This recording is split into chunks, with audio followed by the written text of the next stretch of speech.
Hoy tenemos entre nosotros a Aitor Fernández, director, productor y guionista del documental Vencix, que nos enseña desde el punto de vista de algunos supervivientes cómo fue la guerra civil aquí en España.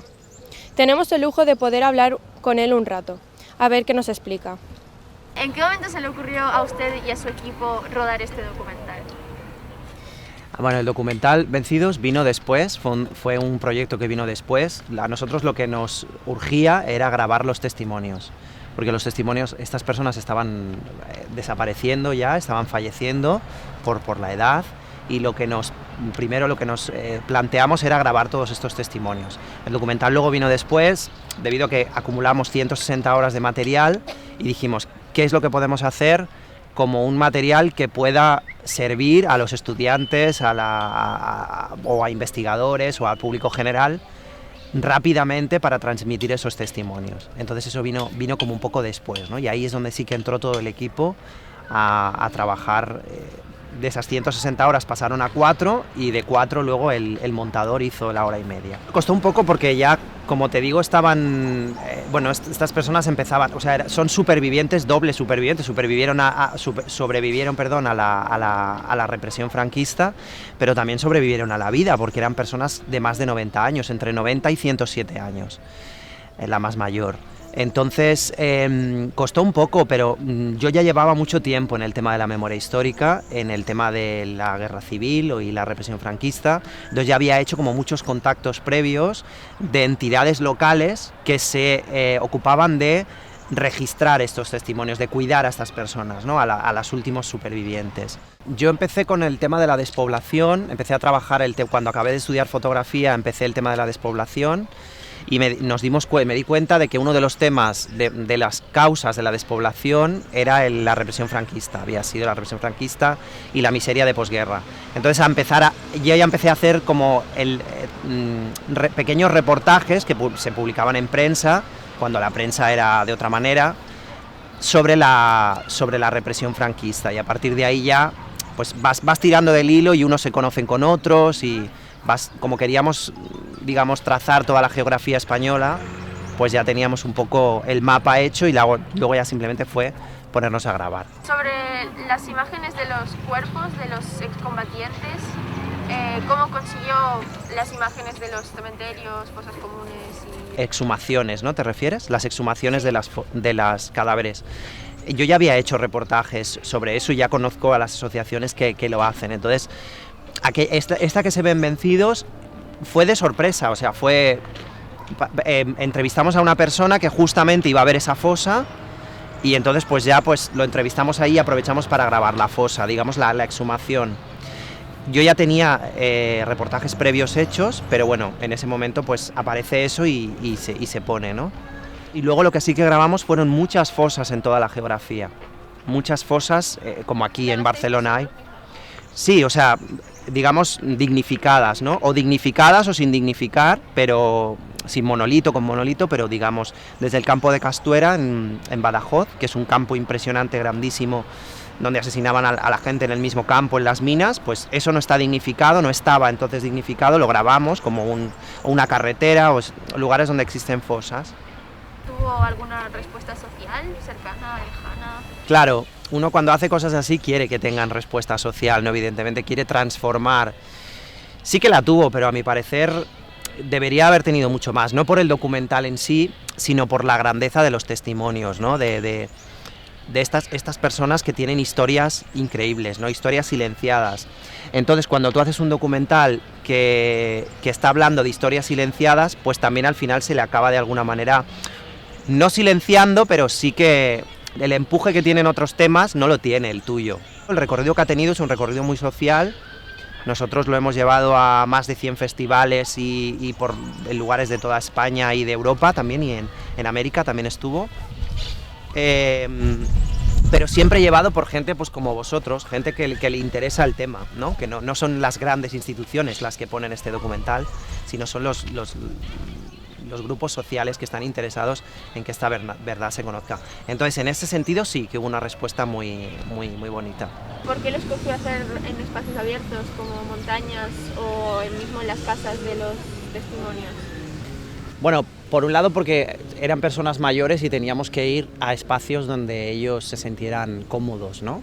No puedes ir a un... No puedes, bueno, se puede montar un estudio, pero nos gustaba la idea de que estuvieran en sus propios espacios, pues en el patio de sus casas, como dices, en una montaña que nos querían enseñar porque ahí había habido guerrilleros ocultos, entonces ya aprovechábamos que nos contaban eso para sentarlos y para hacer el espacio, ¿no? Porque al final los escenarios de la represión franquista, los escenarios seguros, es decir, las personas, ¿dónde se sentían seguras? Se sentían seguras en las montañas, dentro de sus casas, en sus espacios, entonces quedaba muy acorde con lo que era el proyecto.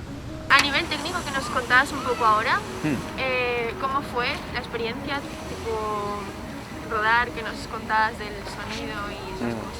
Bueno, yo como me he dedicado a la fotografía siempre, para mí el plano, digamos, que lo sabía sacar muy bien y mantener muy bien, o el compañero o la compañera que venía lo sabía mantener, pues somos fotógrafos, pero claro, luego vimos los desastres que habíamos hecho con el sonido y que fuimos aprendiendo poco a poco, pero todo se aprende, o sea, evidentemente el cineasta, el cámara son profesiones que saben hacer las cosas, pero en nuestro caso lo hicimos como pudimos y luego gracias a ellos pudimos salvar algunos resultados, ¿no? Hasta que vamos aprendiendo las cosas, pero lo importante es hacer las cosas, es lanzarse y si tú ves que nadie lo hace, tienes que hacerlo tú.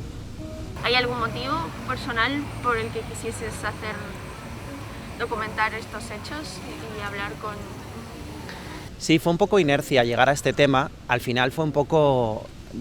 como te digo, de la despoblación, trabajas lo que son las exhumaciones de las fosas y voy llegando más o menos de una forma natural a ese tema, ¿no? Vamos llegando entre los compañeros y yo. Pero sí que luego conecto estas historias con las historias que me contaba mi abuelo. Mi abuelo, por ejemplo, murió cuando yo era muy pequeño, tenía yo 8 años o 9 años, pero recuerdo mucho sus historias sobre la guerra. Él sí que fue de los jovencitos de la guerra, pero él recuerda los 3 años de guerra, el servicio militar, en el lado franquista, porque él era del Bierzo y el lado, o sea, digamos que tuvo que unirse o por obligación al frente franquista, y recordaba mucho esas historias que no se le hacían caso, que eran como muy silenciadas en la época, ¿no? Nadie quería escucharlas y yo en cambio las escuchaba con mucha atención, ¿no? Porque para mí lo normal era que todos los niños del mundo tenían que tener un abuelo que había estado en la guerra, o sea, para mí era como lo natural, ¿no? Entonces, bueno, pues luego conecto, ¿no? Que al final también hay algo como en el subconsciente que te hace llegar a esos temas. ¿Qué le preguntaba a los entrevistados para hacerlos hablar de esos temas relativamente delicados? Yo creo que el 90% de los entrevistados no había que preguntarles nada. Eran personas que tenían tantas cosas ocultas que necesitaban soltarlas y que fueran, ¿cómo decir? Que fueran reparadas de alguna manera, ¿no? Es una reparación muy humilde, pero dejar tu testimonio que has tenido que guardar durante muchos años oculto por miedo o porque no lo podías decir, porque si no eras represaliado otra vez. Entonces ya las historias salen de una forma natural. Lo que sí que hay que hacer, sobre todo con las personas mayores, es reconducirlas, porque van de una cosa a otra, entonces tratar de hilar un poco la historia para que no se pierdan y para que te cuenten exactamente lo que tú quieres o potenciar lo que más te interesa que te cuenten, ¿no? En el tráiler, no sé si lo habéis visto, hay un momento que dice un señor, Antonio Morales, dice... en la guerra se endurecen los corazones, dice, ¿no? Entonces, claro, ellos están hablando de muertos, de asesinatos, de cosas muy graves, que las tienen como muy enterradas, entonces cuando las sacan, pues lo cuentan de una manera natural, ¿no? Lo cuentan como si te cuento cómo se hace una paella, ¿no?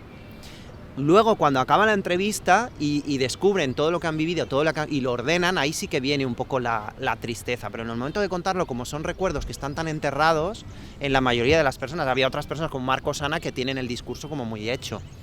Y es más fácil para ellos, ¿no? Pero normalmente es así, lo cuentan porque lo tienen muy enterrado y cuentan aquellos recuerdos como si los estuvieran viviendo. Entonces, enterrar a una persona viva, por ejemplo, como cuenta Román Mourín, cuando tú estás en una guerra y quieres salvar tu vida, pues es una cosa muy grave, pero ese recuerdo no te duele tanto como ahora, porque dices, o sea, lo que tuve que hacer, ¿no?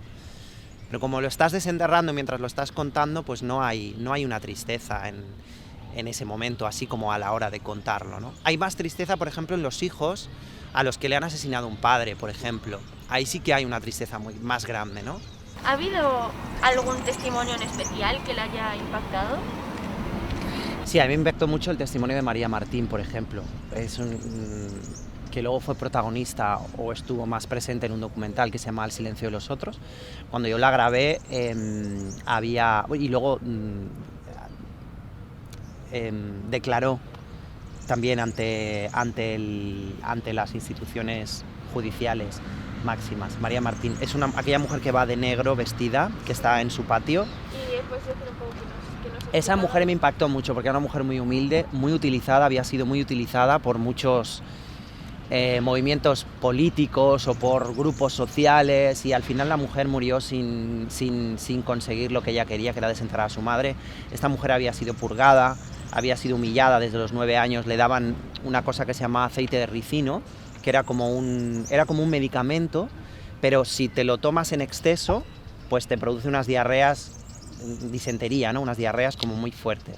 Entonces esto se lo daban a las mujeres normalmente, a las mujeres republicanas, las humillaban y las torturaban así, públicamente. Luego les rapaban el pelo, les daban estas medio litro, además ella cuenta la dosis, a las niñas les daban medio litro, que es una barbaridad, y a las mujeres embarazadas y a las mujeres les daban 1 litro.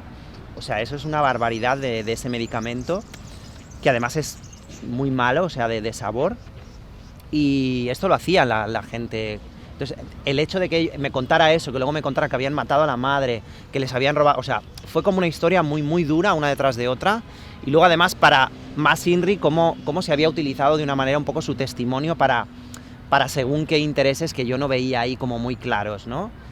Y esa mujer lo único que pedía, para ser reparada era que se abriera esos 2 metros por 2 metros y se sacara a la madre de ahí. Luego sí que me di cuenta de que esa mujer ya no estaba ahí, porque se había hecho una carretera, y luego investigando de alguna manera. Entonces es como muy, muy, muy triste, ¿no? Que una persona luche toda su vida, le roben a una hija, o supuestamente le robaron a una hija. Ella sospecha que se la robaron, todo apunta a que se la robaron a su primera hija. Entonces, bueno, pues es un poco todo eso, ¿no? Porque una persona que no ha hecho nada desde los 9 años tiene que estar sufriendo así. Y además recuerdo que tenía una voz como muy, muy cortada, ¿no? Y todo eso pues hacía como... Sí, y luego era una mujer súper cariñosa y súper buena, ¿no? Pero esa sí que la recuerdo de una manera muy... Aunque todos los testimonios eran duros, para mí es la que más me costó. ¿Qué valoración personal le daría?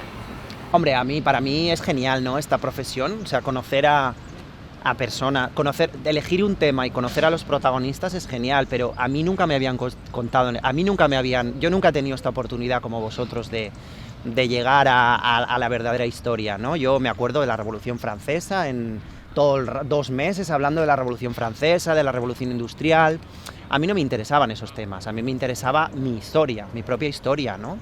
Al final, y las personas morían, mi abuelo habían muerto muchas personas, y esa historia ahí estaba, y seguíamos hablando de la transición y de si llegábamos a ese tema, ¿no? Entonces, para mí lo que ha sido es conocer la verdadera historia, gracias a los protagonistas, ¿no? O sea, que se puede luchar, que hay que luchar. Ese era y hacer un poco justicia a estas personas, que creo que el sufrimiento de las personas queda un poco claro, ¿no? Y luego que no se entendiera lo rojo, los grises, estas cosas nos daba un poco igual. Y es que si os fijáis, no sé si os llamó la atención, que no aparecen ni los nombres de las personas, aparecen al final, ¿no? Eso es una cosa que las personas mayores, los historiadores, todos nos decían, es que teníais que haber puesto los nombres. No, porque no es un documental para vosotros, es un documental para los chicos y las chicas, es para los jóvenes. Para los jóvenes, pero no tan jóvenes, quiero decir, para la gente de universidades y así, no lo habíamos hecho, pero ha tenido mucha más respuesta en vosotros que en ellos. Y las preguntas que hacéis vosotros son mucho más interesantes que las que hacen ellos. Yo recuerdo, por ejemplo, en Maracena, en Granada, un instituto súper bonito, que nos llenaron un teatro con todos los estudiantes. Y yo presenté allí 5 minutos, se puso el documental, que entonces no estaba en internet, o sea, estaba, digamos, promocionándose. Y yo me acuerdo luego de las preguntas que hacían los chavales, que eran como vosotros y un poco más jóvenes incluso, y yo alucinaba, porque eran preguntas, o sea, es que lo han captado, o sea, realmente han recogido lo que queríamos decir. vosotros sois mucho más, no sé, más limpios, más neutros al ver las cosas. No tenéis esa...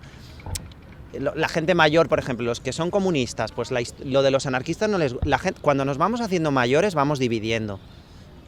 Ahora empezáis en la división, ¿no? De tú eres así, yo soy así, Exacto, empezáis en la división, pero cuando vas creciendo todavía hay más divisiones y esas divisiones se hacen como más estancas, ¿no? Entonces las preguntas que te hace la gente mayor son muy diferentes a la de los jóvenes y por eso yo valoro mucho estas cosas.